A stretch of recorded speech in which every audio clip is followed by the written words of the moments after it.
This will get the juices flowing. The preseason Herbie Awards, we believe it's the 17th annual edition, we think. We think. Closing in on 20. We know that for sure. I think the most important thing is that we get to talk ball and players and stars and hand out hardware, at least preseason watch list variety. I just feel sorry for defenses trying to defend this offense. Tua throws long. Thank you very much. What a throw by Tua. Tua is college football's version of LeBron. Here's Ellinger to the 5. Sam, touchdown Texas. And so much faith in his ability to run. We're back. Smarter. Chase Young. Another big play. Well, that's what Chase Young is known for. They'll give it to Travis, and he busts it up the middle. Down the sideline he goes. Bang! Travis, ETN. The offense starts with ETN. You can't believe that play that Rondale Moore just made. Touchdown! To the end zone. Caught in stride for a touchdown by Jerry Jeudy. If you let that man run free down the field, he will burn you every single time. He's dropped. Who else? It's Grant Delpit again. One of the best playmakers in college football. Trevor Lawrence looks like a generational talent. Lawrence with the rush coming. Touchdown. That kid cannot be 19 years old. Looks like he's been there his whole life. Welcome to the 2019 Preseason Herbie Awards. Here are your hosts, Reese Davis and Kirk Herbstreit. Back in the day, those star quarterbacks kept those blonde locks cut tight, like her right on the front of that trophy. Now we just let it flow, right? Let it fly. Hey, Trevor Lawrence did. Do whatever he wants to do. I would imagine that he is going to be under consideration for several of these preseason. Herbie's glad to have you with us. You know what? You look at this, and what we do here is not necessarily give out the Herbie Awards. Do that in the postseason. Yeah. But the guys who are the favorites as we enter this college football. Yeah, and it's just kind of like you said, it's a great debate, great discussion about who the teams are, who the players are. You could literally, every one of these categories, come up with 10 or 15 names, and a lot of times it's fairly repetitive. So I just try to spread it out a little bit and create some discussion and dialogue like we do every year in August. Well, let's bring some juice right off the bat. And let's start with our first category on the Herbies. The most exciting players we hit the preseason. Yeah, this is the player, one of the players that every time he touches the ball, you kind of hold your breath. Adrian Killins, UCF. He and Greg McCrae, by the way, could be in this category.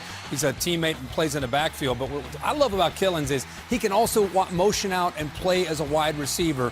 Bottom line is, when 9 touches the ball, you better be ready to be able to close down that gap in that space. Rondale Moore, just an incredible player last year, was a true freshman and exploded onto the scene. Game I was fortunate enough to be able to call against Northwestern. You knew right then he was going to have a special year. I didn't realize he'd go on to lead the nation in receiving, and I think most of us are very excited to see what he has as a sophomore. Tylan Wallace, last year, if you didn't get a chance to see him play much, it seemed like every week he'd come up with big plays.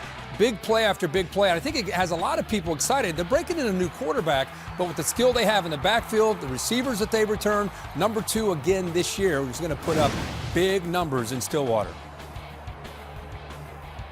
The Herbie Award for most exciting player goes to Purdue wide receiver Rondale Moore. Kirk, you mentioned a lot of Rondale's stats. I think the thing that makes him so electrifying and the most exciting players we start the season, he led the nation in yards after the catch, too. Yeah. His balance is extraordinary.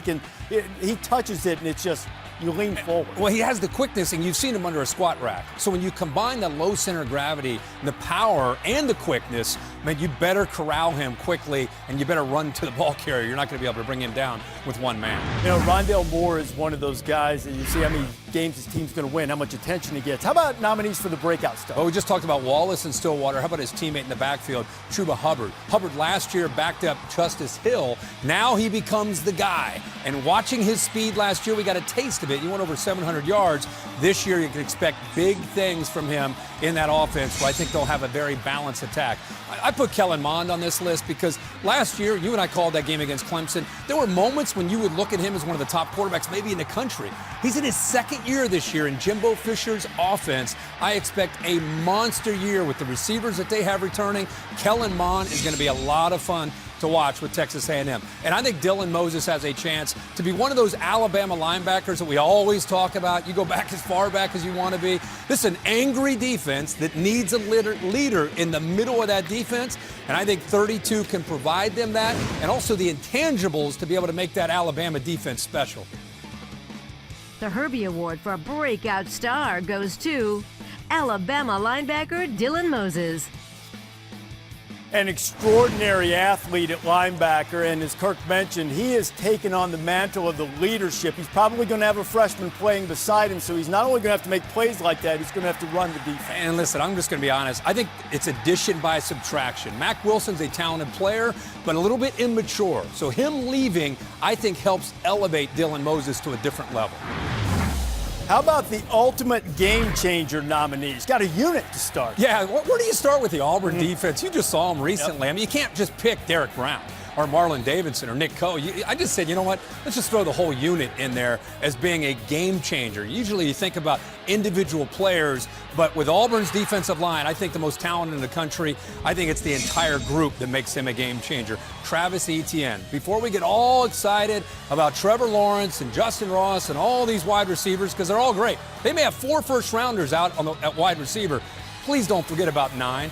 How much stronger he ran last year. He's had another year in the weight room. I think Travis Etienne has a chance to be one of the most special players in the entire country. And Jerry Jeudy, another group much like Auburn. It's hard to single out just one, but I think the more you're around this team and the more you realize what 4 can do, he reminds me a lot of Amari Cooper or Calvin Ridley. His route running to me is the best in the country. So I will put Jerry Jeudy of all those receivers is one of the ultimate game changers in the country. Won the Biletnikoff last year.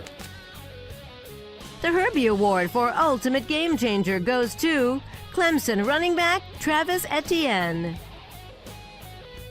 Etienne, 24 touchdowns last year. I think that went a little overlooked with all the drama surrounding the quarterback change from Kelly Bryant to Trevor Lawrence and the way Trevor played once he took the reins. But this guy's legit. Yeah, he is. Like I said, he put so much more strength. His first year, a couple years ago, he just kind of exploded on the scene. He was just fast.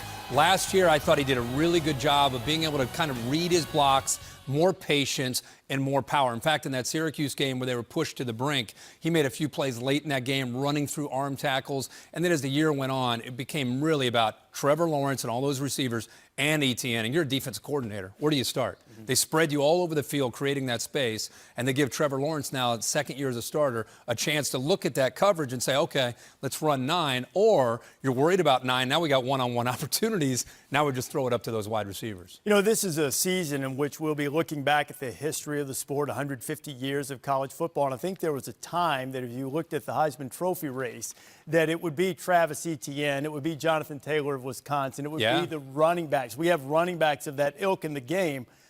But the hands-down favorites are Trevor Lawrence and Tua Tagovailoa, right? Yeah, and it makes me a little bit nervous because typically in all these years of doing this, whenever it's obvious in August, well, it's going to be definitely Tua or Trevor. That almost never happens. I mean, and they're going to be spreading the wealth. They're going to put up big numbers, but you know there's going to be others that have a chance to get up there, and all of a sudden it's mid-October, and we start talking about a lot of different names, whether it's a running back, receiver, or a quarterback. The Bear, Chris Felipe. The Bear is here. Right. Hey, Bear, do you know in the last 10 years how many Heisman Trophy winners went into the season and had not taken one snap for their team? It's probably a high number. I would say, in less 10 years, I'd say 4. I think it's 3. Because Cam Newton had taken snaps, but not for Auburn. Correct. Right. And then Manziel and Jameis Winston hadn't. Wow. And then really the only guy in the last 10 years, Bear, that you would look at and say, obvious favorite, going to win it, Baker. Mariota. And Baker may be right there with him. Those two guys are guys that were favorites or among the favorites and ended up winning it. Everything else. Bear, you got to have some guys off the board. It's interesting. You were talking about how it feels like it's so obvious that it won't happen. Remember back 2009, we're going into the year. It was automatic. It was going to be either Tebow or Bradford or Colton. None of them wound up winning. And you hit on the running backs. A couple of running backs, I think, are long shot type possibilities. J.K. Dobbins at Ohio State. I think if Ohio State has the type of year that we think they're going to have, I think he will get a majority of the Heisman votes because I think they're going to be more of a run-based offense this year. Yeah. He's about 40 or 50 to 1, I believe, in some spots. DeAndre Swift. DeAndre Swift is another guy that I like, but I think he might split the vote with Jake Fromm a little bit. Yeah. And I think someone might be overlooked who could gain a lot of momentum week 1 is Justin Herbert. Guy came back, could have been one of the top picks in the draft. If he were to happen to lead Oregon to a win at Auburn or reverse Auburn week 1, he could get a lot of momentum throughout the year. Maybe the Ducks are a sneaky college football playoff type pick. He can't win or lose the Heisman opening week, but he can either be a candidate or not be a candidate. And you remember last year we went to Eugene. It was like week 4. They played Stanford. Yeah. There was a lot of buzz just even last year with him. So the Bears right and you're right. I mean, if he hits the ground running and has a big game on that stage against that defense, well, he's going to get a lot of attention. There are a lot of guys, too, guys like Derek King in Houston. Rondale's another one. They're not going to be the Paul Hornung. Lose a bunch of games, still win the Heisman, so the teams have to perform well also. Let's do some quick hitters now, some other awards that Kirk likes to hand out. What about the best stadium atmosphere? Well, this is a tough one again, but I typically lean at the whiteout at night at Penn State. I mean, you could bring up LSU at night. There's a lot of different places you could bring up, but to me, there's nothing like walking in to that stadium at night and just seeing that. Never gets old, and I hope we get an opportunity to get in there this year and see that again. Been there 2 years in a row, and it's been great. How about the most improved atmosphere? I got to say, Guido, the job he's done. He used to be at Penn State. Now he's down in Austin. Texas used to just be one of the quietest atmospheres. Even when Mac Brown had them rolling, now all of a sudden, I remember watching last year, I'm thinking, who is this playing USC? The crowd was into it. Look out, LSU. Week 2, that'll be hyped. Wait till you see pregame. They shut down streets out there. It's great. Your best. Now let's get to the serious stuff. Yeah, this is serious. Now this just goes to tell you, I haven't lived in Columbus since I moved to Nashville about 8 or 9 years ago. I didn't really ever go to Giuseppe's until we started traveling around. So the last few years every time we've gone into Columbus, we've hit Giuseppe's. It's an outstanding Italian spot, and I'm a big Italian guy myself. I enjoy that, so that's a great spot. Me too, but limoncello in Boston, smoking pig in South Carolina. Yeah. How about the police escort for us to get out of I mean, it's hard to separate Alabama, Miami, and Ohio State. They take the escort incredibly seriously.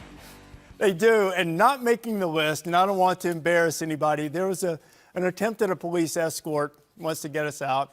And we had someone with us who said to the officer, please turn on your lights. He said, no, I can't do that. It's not an emergency. He said, well, then if you won't turn on your lights, you're just part of the problem. Move out of the way. I know who that was. Yeah, I know. I don't want to rat anybody out on national TV. He's a good man. He is a good man. That. We love him. We appreciate that effort. Awards. Everybody needs a great tag team partner. So preseason Herbies, how about some nominees for the best tandems? This is a fun one because you can think of quarterbacks and receivers or defensive ends or corners. For me, we talked earlier about the Auburn defensive line. How about Nick Coe and Derek Brown together? Often one's in the inside, one's on the outside, no matter where they line up this year. And I think there'll be some versatility this year with how Kevin Steele decides to use them. Offensive linemen will have to be ready, especially on third down, to keep them out of the backfield. JT Daniels and Amon-Ra St. Brown, USC's quarterback to wide receiver combo, played in high school, great chemistry. And all the talk about USC's, they have no chance. Clay Helton's going to be fired. Be careful. There's some talent on that roster led by these two right here. And again, with Tua, how do you find the one guy? Well, Reese touched on it. Jerry Jeudy won the Biletnikoff as a top receiver last year, and these guys just seem to have a feel for one another and making big plays and coming up with crucial plays on third down. And I think you'll see that continue in 2019 when Tua drops back to look up number 4. The Herbie Award for Best Tandem goes to Alabama quarterback Tua Tagovailoa and wide receiver Jerry Jeudy. Jerry Jeudy, serious student of the game in addition to his vast physical skills, and Tua just instinctive in the passing game. Got all those guys to work with, but it seems like, as you said, big plays, he looks for 4. And let me just have a disclaimer with Clemson, because they don't have just that Jerry Jeudy guy. You know, you have T. Higgins, you have Justin Ross, you've got a couple freshmen that are stepping up. So they have like 4 out there, so that's one of the reasons I separated Alabama. There's some guys that don't get enough respect. I think we're going to try to replace Rodney Dangerfield in the postseason. Yes. Leki Fotu's not going to be replaced. No. And Bradley and I gets most of the attention on that defense, but at 325 pounds, just difficult to move around. And I know you talked with Coach out there. He feels this could be his best defense that he's had. Keyshawn Vaughn, a transfer from Illinois back in Nashville, had a great year last year. And you talk to the SEC coaches, and they talk about returning backs and the top backs in the conference. A lot of guys are quick to point out that Vaughn could be one of the premier backs in the SEC. And I know Derek Mason's excited about the year he could have. Kenny Willekes, defensive lineman from Michigan State, a guy that last year was the Big Ten Defensive Lineman Player of the Year. But if you talk to people outside of the Big Ten region, maybe even outside of East Lansing, nobody really talks about him or gives him the credit that I think he richly deserves. The Rodney Dangerfield No Respect Herbie Award goes to Vanderbilt running back Keyshawn Vaughn. Did you see what Keyshawn tweeted a couple of days ago? He said, man, how do you guys pick these preseason teams? Go ahead and keep sleeping on them. Oh, really? We're wide awake. Oh, wide awake here. I didn't know that. I didn't know that. Well, touche. Well, he should be happy he's getting some attention. And he just, like I said, he deserves it. People will be very, very familiar with him as the year goes on. See how familiar he is with Georgia opening night, too. How about the throwback player nominees? Garrett Groshek. Now, he's a running back at Wisconsin. You think of Jonathan Taylor, but this guy came in to spot Taylor often last year, made big plays, also caught the ball out of the backfield. Just a valuable asset to Paul Chryst in that offense for the Badgers. Khaleke Hudson, kind of a down year last year. Didn't put up the numbers that we were used to seeing in the previous year, but I'm telling you, if you had a backyard football game, you're just looking to find a guy you want on your team. This guy is a football player. I expect him to bounce back in 2019 in a big way and provide the leadership that this team needs. Don't look now. As you don't follow the Pac-12, you have no idea about Evan Weaver. You better watch out for Cal's defense. They might have one of the best secondaries in the country. Evan Weaver's a leader in the middle of this defense. Be careful this year out west. If you're playing Cal, do not underestimate the job that Justin Wilcox is doing. The Herbie Award for Throwback Player goes to Michigan linebacker Khaleke Hudson. We got hit with a couple of targeting calls early last year. Some thought maybe that took away some of his aggression. He was down double digits in terms of the fewer number of tackles for loss.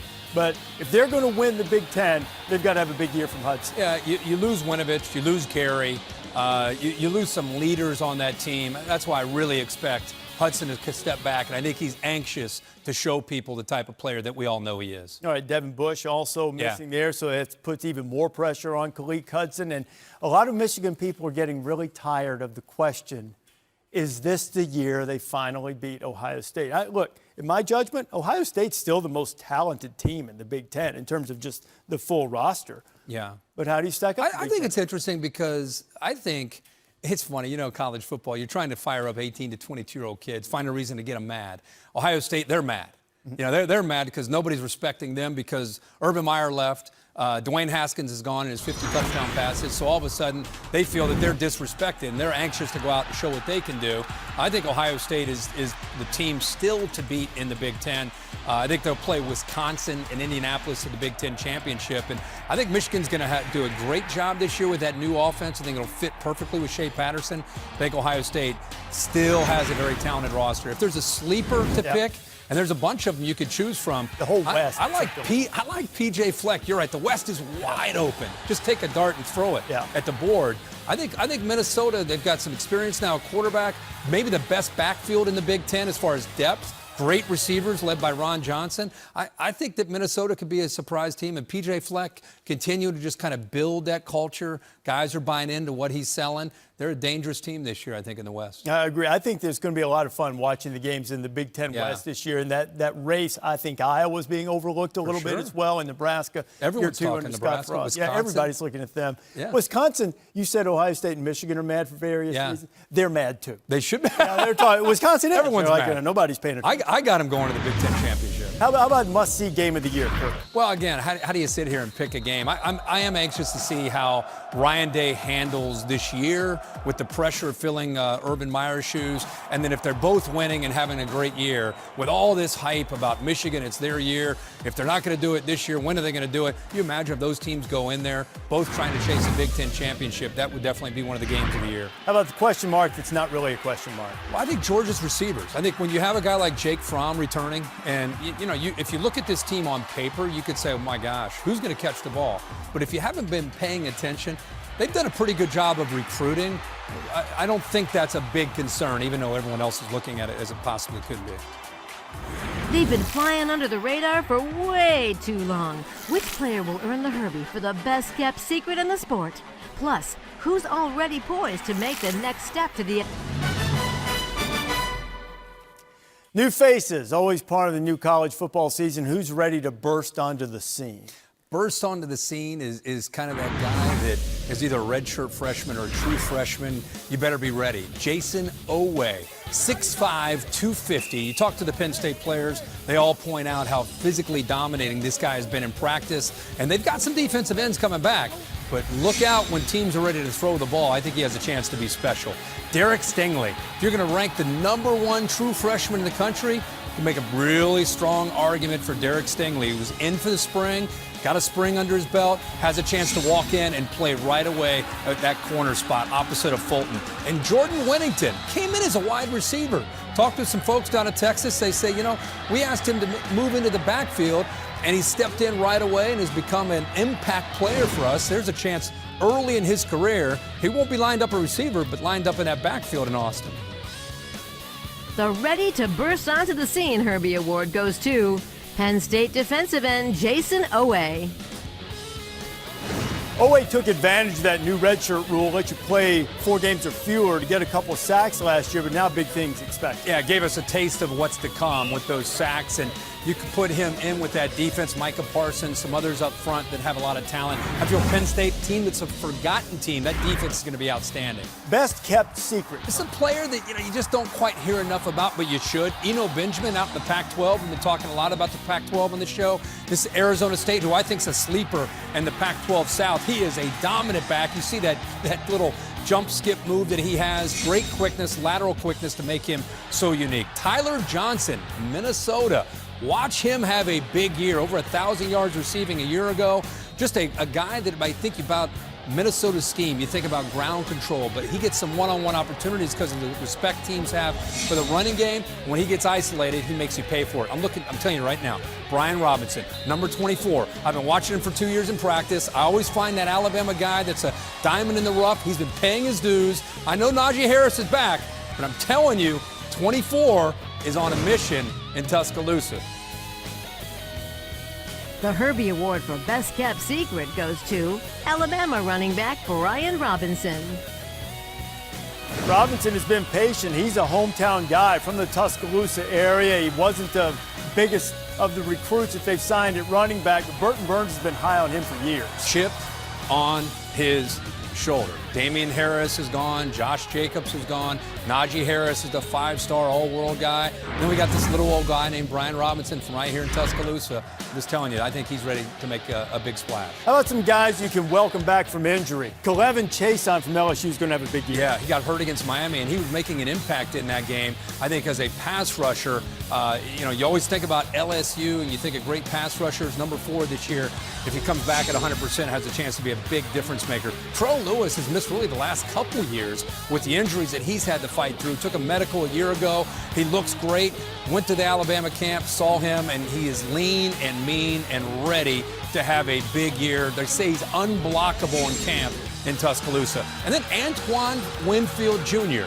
I tell you, this guy could be one of the better defensive backs in the country if he can stay healthy. Much like Lewis has missed some time because of injuries. Last year, had a great year going, gets hurt in the first game of the Big Ten. I think he has a chance, back healthy, to really be an enforcer in that secondary. The Welcome Back Herbie Award goes to Alabama linebacker Terrell Lewis. All 3 of those guys are going to be great. I'm going to tell you right now, if Terrell Lewis stays healthy, he will not only be a first-team All-American, he will probably win the Butkus Award as an individual defensive award. Yeah, I'm with you. I think he also has a chance to be a top 5 pick if he's healthy. He's just he's that guy that defenses are looking for, a guy that has that twitch. And plus, I think because of these injuries, he's had to be patient. He's had to really learn to appreciate being healthy and the love and passion that he has for the sport. So sitting there and waiting, I look for him to really have a monster year. You know, you look at a guy like that and the impact that he could have. Alabama didn't necessarily have the quick twitch pass rusher after he got hurt, and Chris Allen also got hurt. Is the door open for somebody to knock Alabama out of the perch in the SEC? Well, I mean, No? How do you to me, I always look at Georgia and Alabama right now with what Kirby Smart's been able to do.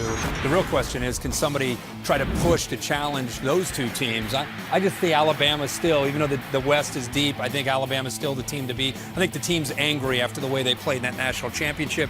I do think Georgia. I think Florida's better. They won 10 games last year, all about Felipe Franks and whether or not he can challenge the Georgia Bulldogs for the East. But I got Alabama beating Georgia in Atlanta, and then in the sleeper, and I don't know if it's much of a sleeper, everybody seems to be talking about the Missouri Tigers. Important that they get off to a good start. Kelly Bryant comes over, obviously, to play quarterback from Clemson. This is also a team that has a schedule that's manageable in the SEC East. And if there's a team that you would throw in besides Missouri, I think it'd be Kentucky.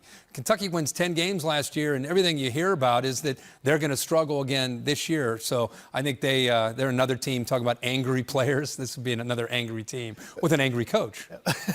Everybody's mad this time of year. How about let's do some quick hitters now, some other categories. How about your best pass rusher? I think there's some great ones out there, but I think Chase Young, what people don't realize about Chase Young, last year he played through ankle injuries almost the entire year and still had a great year for Ohio State. Now he's healthy, motivated. I think he has a chance to come off the edge and really do a lot of damage in the Big Ten for Ohio State. And the best tight end, I know Albert O is your guy, right? Alberto Kuibunum is a terrific tight end. You really like Missouri and Minnesota. Both as sleepers, kind of sneaky teams. We're giving them some love. They got some players. Got to give them some love. Best tight end in the country right there. Right there. You know, he ranked it going into last year with the two guys from Iowa who went in the first round. Coming up, these quarterbacks can beat you with their arms and their legs. Find out who wins the Herbie for the best dual threat quarterback. And it's been the summer of transfers in college football. But which one will make the biggest impact on his new team? Find out next.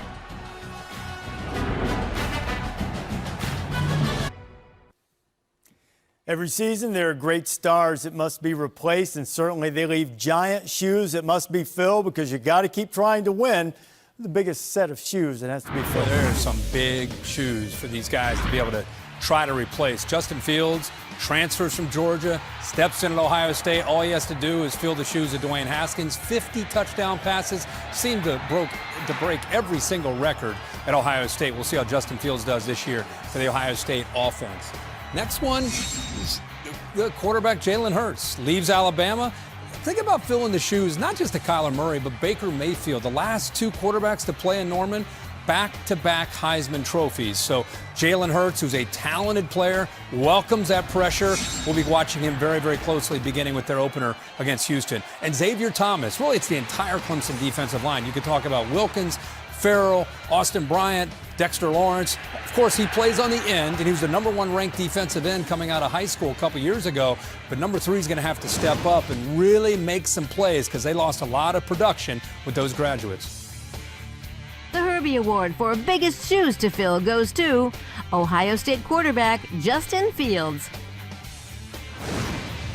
The pure talent is undeniable, and by some services, this is the highest-ranked recruit to sign or to play at Ohio State after initially signing with Georgia. And from those who've seen practice, including Joey Galloway, says he just seems to get better every time. Yeah, he could throw it, but I think it's going to be a different attack by Ohio State, especially early in the year with using his mobility and athletic ability as they get him better and better at throwing. Derek Brown, among the most pro-ready guys? Most pro-ready, a guy that's just turnkey. He's going to walk into the NFL, walk across the stage, and be ready to go. Derek Brown, I think, of all those defensive linemen because of his physicality and size, what he can do. Almost left last year, by the way. Maybe could have been a first-rounder. Decides to come back and have a monster year. Grant Delpit, glad we get a chance to talk about him. 6'3", rangy. There's always an LSU DB, whether it's a corner or a safety. Look at the range right there from the 6'3" safety. He loves to play center field. I think he'll be a really important part of the leadership as well for that defense. And there's my guy, Albert O. Oh, cool. Albert O. Even Missouri says after first reference, Albert O is great. Albert O it is. No problem for me. No, but really with the size and the length, it reminds me a lot of the tight ends you talked about coming out of Iowa, so I think he has a first-round opportunity next year. The Herbie Award for most pro-ready goes to LSU safety Grant Delpit. Number 9 is going to be number 7 this season, and he'll be all over the place making plays. Yeah, and anytime Ed Orgeron, who's been around at USC, been all over the SEC, says this is the best secondary that I've had ever, that I've coached and I've been a part of, it tells you a lot about what he thinks of the talent. They have great corner play. Talked about the freshman Stingley, but Delpit will have to provide leadership and playmaking ability at safety. And Delpit's going to see this guy early in the season, Sam Ehlinger of Texas, best dual threat quarterback. I think dual threat's a fun category because that's where the college football is today. And Ehlinger does an outstanding job of not just running, but running with physicality the way Tim Tebow used to, not just with great speed. Derek King also is a guy that can run it and can throw it. Now remember, he's got a new offense. He's got Dana Holgorsen coming over from West Virginia to run this offense. And you know that Dana's thinking, what can I do to take advantage of a young man that, by the way, played receiver back in 2017 before moving late in the year over to play quarterback.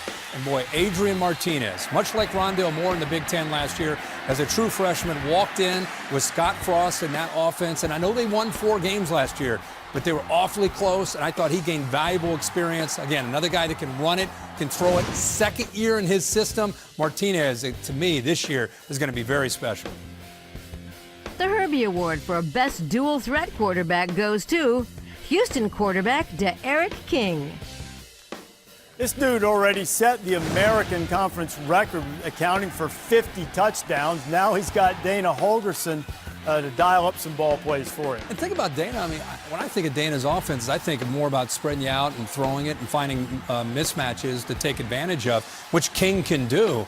But boy, I think to really take advantage of his skill set, they've got to find ways to also be able to run the football with quarterback run, which with Dana, again, we've seen it maybe a little bit here and there, but not as much as we might see it this year. Give me some, and maybe Houston's going to be that team. They've got a couple of big non-conference games that could vault them to the head of the class among teams that you aren't expecting. Give me your definition of a surprise team and a couple of teams to watch. Well, a surprise team to me is as we all get excited in August and you get your magazines out and you start discussing things with your friends, everybody's kind of forgetting about a team or two in whatever conference it might be in.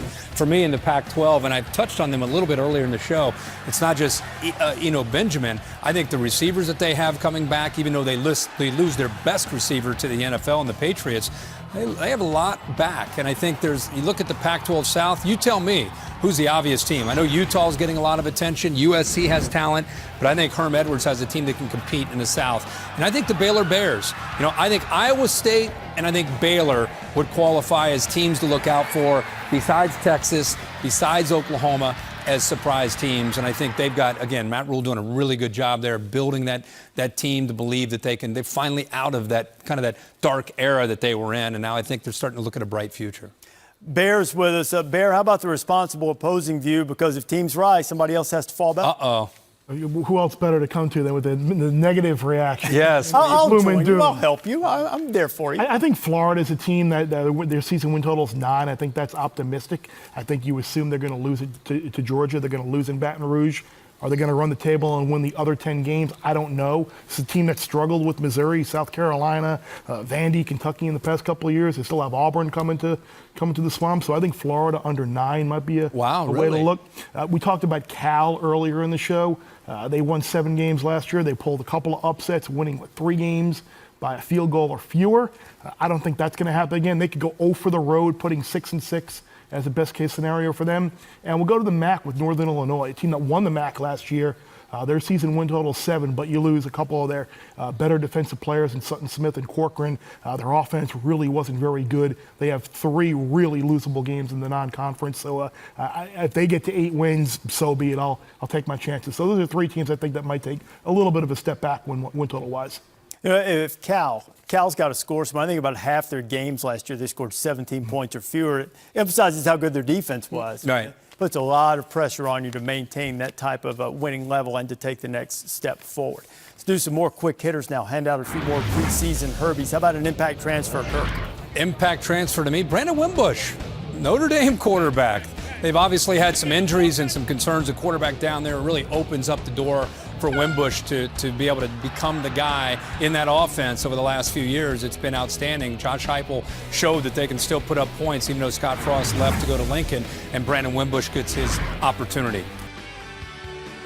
LSU's opening it up on offense. Joe Brady's in to help him out as an assistant coach. Joe's dad's going to get to see him play a lot. Yeah, that's got a Tom Rinaldi story written all over it there. But I think with the new offensive structure, new RPO scheme will be built in, allowing him to be able to run and throw, and I think that fits him perfectly. How about the best guy on an island? Jeffrey Okudah. Last year was kind of a nickel guy, would come in and play sparingly as their third corner. This year takes over for Ohio State, and I'm telling you, he was the top corner coming out of high school, has everything you're looking for in being one of the premier corners in the country. Patrick Surtain last year got thrown right in, winning some big games, left on an island in Nick Saban's system, and oftentimes made a lot of great plays. Another guy that I think has a chance with his size and length, a chance to take that next step. A.J. Terrell. You notice all three of these corners over 6 feet tall. All of them long. All of them have what it takes to be special. And I think Terrell gained some valuable experience last year, especially with this pick six late in the year in the national championship, to really elevate his game and take it to a whole different level. The Herbie Award for Best Guy on an Island goes to Ohio State cornerback Jeffrey Okudah. There were times last year that the Ohio State defense wasn't up to standard, and having Okudah having a big year would help them return to that. Yeah, they have a new defensive philosophy, new defensive coaches that have come in to be able to help them, I think, be a little bit more aggressive. I think they have a bit of a chip on their shoulder, and he has a chance, as I said, to really separate himself this year. Give me some all intangible guys. All intangible, the guys that, the chips are on the table, and you're looking for somebody that just looks in the huddle and gets guys fired up, says the right thing. I think Delpit is a guy that's not just physically proven to be a great player, as you can see right here, provides a lot of emotional spark for his team. Sam Ehlinger, another guy we talked about earlier, same thing. I remember last year against OU when they played at the Cotton Bowl. That game went back and forth, back and forth. Seems like every time there's a third down, he steps up and makes a play, and it's the way he runs through people. Even with injured shoulder last year, he still made plays, and I think his team feeds off of his energy. Khaleke Hudson,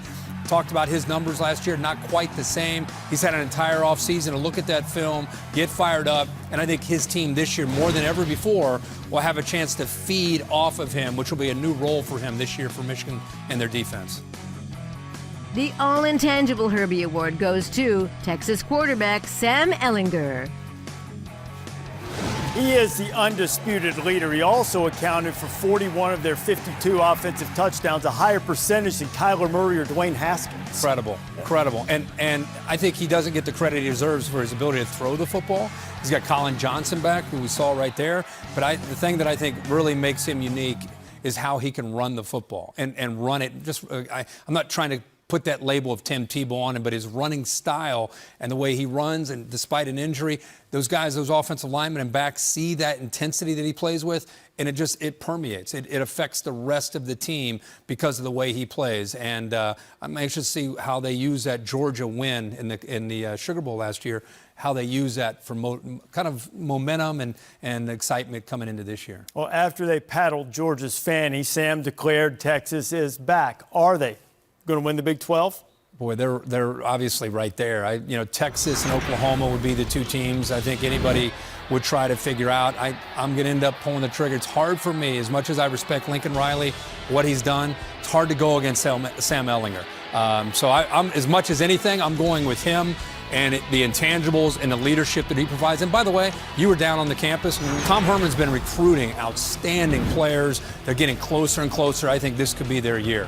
And if you have a little sleeper team, you like the Pokes? Yeah, this is between Iowa State and Oklahoma State. I haven't heard one person talk about Oklahoma State this offseason, about what they might be able to do. I've heard them talk about Wallace, heard them talk about some individual players that they have, but you don't hear a lot of talk about them. And those are the years. Draft status, it's about being a great teammate. Sam Ehlinger is one of these nominees. We talked about him throughout this entire show, actually, about what he can bring to the table. And I think he has a chance, as we said earlier, to have a great year. And he's going to have to provide the leadership and be that ultimate teammate, I think, to be able to have a chance to make Texas's year special. Jake Fromm, my gosh, is Jake Fromm for the last 2 years. You talked about what he has meant to his team.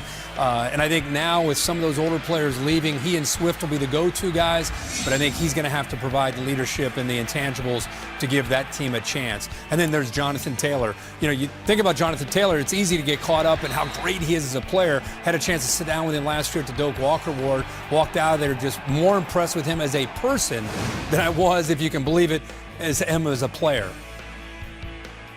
The ultimate Herbie Award goes to Wisconsin running back Jonathan Taylor.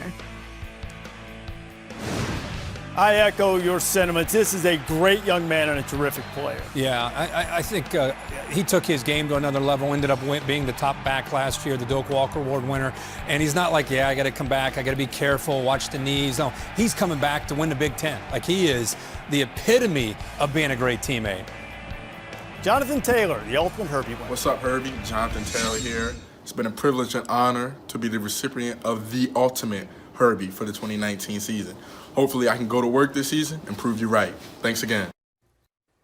I believe Jonathan Taylor is the first ultimate Herbie preseason winner to be into astrophysics and algorithms to solve the Rubik's Cube.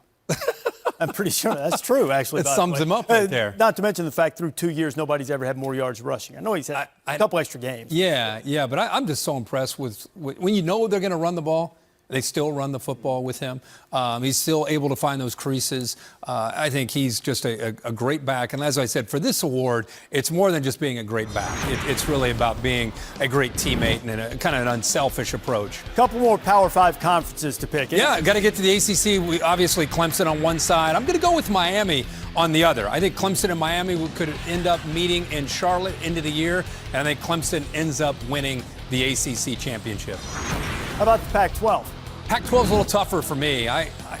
Oregon, I think, is legitimate. Can't wait to see them against Auburn. But I'm going to go with Coach Pete in Washington over Arizona State. That South is wide open. I know Utah seems to be the consensus, but I'm going to go with Herm Edwards and Arizona State. I really like Eno Benjamin. I like the skill that they have. Young freshman quarterback, I think, will be okay. And I think Arizona State, how about that? Wouldn't that be crazy? It would be great. And the question is Washington good enough to get in your playoff bracket? Close, but I'm gonna leave the Pac-12 out again. Obviously, you got to have Alabama and Clemson in there again. I think Ohio State has a chance to come out of the Big Ten. And Texas out of the Big 12. Those would be my four, with Alabama and Clemson meeting again. Part 5, fourth time in the championship. I mean, as we sit here in August, how can you not say that? If you don't say it, you're just trying to be different. You're trying too hard. You want to say, I told you.